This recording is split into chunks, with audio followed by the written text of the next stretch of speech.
7 time news ప్రేక్షకులకు నమస్కారం. మరి కొద్ది రోజుల్లో ఫిబ్రవరి నెలలోనే ఎలక్షన్ నోటిఫికేషన్ వచ్చేసే అవకాశాలు కనిపిస్తున్నాయి.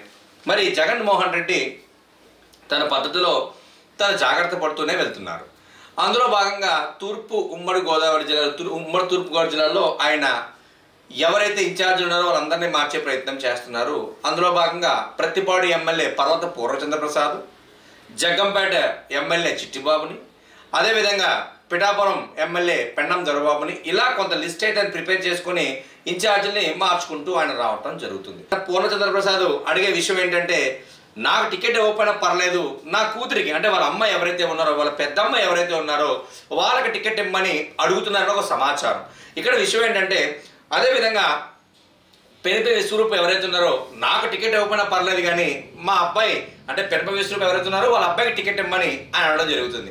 అదేవిధంగా ప్రతి చోట ప్రతి నాయకులు ప్రతి సిట్టింగ్ ఎమ్మెల్యేలు మాకు ఇవ్వకపోయినా పర్లేదు కానీ మా పిల్లలకు కానీ మా కుటుంబ సభ్యులకు ఇవ్వమని అనడం జరుగుతుంది. ఇక్కడ ఎవరైతేనే ఏ రాయి అయితేనే అన్నట్టు ఇప్పుడు చూడండి, ఇప్పుడు అక్కడ ఆయనకి నెగిటివ్ టాక్ ఉంది కాబట్టే కదా ఆయన టికెట్ మార్చడానికి ట్రై చేస్తున్నారు. మళ్ళీ వీళ్ళి మా కుటుంబ సభ్యులకు ఇవ్వండి అంటే కుటుంబ సభ్యులు ఎవరినైనా మళ్ళీ పరిపాలన వీళ్ళే కదా ఆబ్వియస్గా. ఇప్పుడు ఫర్ ఎగ్జాంపుల్ ఉందండి, ఒక వ్యక్తి వెళ్ళి ఇన్ఛార్జ్ ఉన్నాడు, ఆ ఇన్ఛార్జ్ వెళ్ళి ఇంకో వ్యక్తి మా అబ్బాయికి ఇవ్వండి, లేకపోతే మా భార్యకి ఇవ్వండి, లేకపోతే మా తమ్ముడికి ఇవ్వండి అంటున్నారంటే రేపు పొద్దున్న నెగ్గిన తర్వాత ఒక నిజంగా నెగ్గారు అనుకోండి, నెగ్గితే మళ్ళీ అంతా కూడా వీళ్ళే పరిపాలన చేస్తారు. సో ఇవన్నీ కూడా క్యాలిక్యులేట్ చేసుకుంటున్నారేమో జగన్మోహన్ రెడ్డి. ఆయన ఈ రోజైతే ఒక లిస్ట్ అయితే సెకండ్ లిస్ట్ అయితే ఉమ్మడి తూర్పుగోదావరి జిల్లాకు సంబంధించిన లిస్ట్ అయితే బయటకు రాబోతుంది.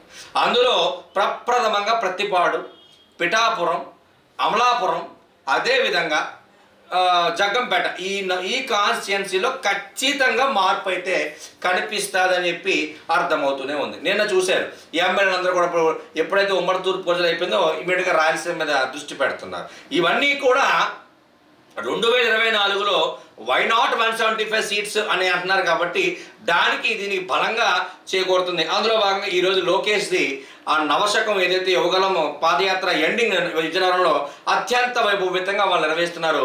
అన్ని జిల్లాల నుంచి అన్ని ఊర్ల నుంచి సర్టినిటీ ఆ కాన్స్టిట్యున్సీ ఎమ్మెల్యేలు కానీ ఇన్ఛార్జ్లు కానీ వెహికల్స్ పెట్టడం ఒక జనబలం చూపించే విధంగా యువగలం ఏదైతే నవశకం ప్రోగ్రామ్ అయితే జరుగుతుంది. మరి చూద్దాం, ఇంత హాట్గా అంటే ఆల్రెడీ ఎలక్షన్ మూమెంట్ స్టార్ట్ అయిపోయింది ఆంధ్రప్రదేశ్లో. ఇంకా ఎలక్షన్ కమిషన్ రావాలి, డేట్ ఇవ్వడం తరువాత మిగిలింది యుద్ధం అయితే మొదలవుతుందని చెప్పాలి. మరి జగన్మోహన్ రెడ్డి ఎటువంటి నిర్ణయం తీసుకుంటారో వెయిట్ చేద్దాం. Thank you.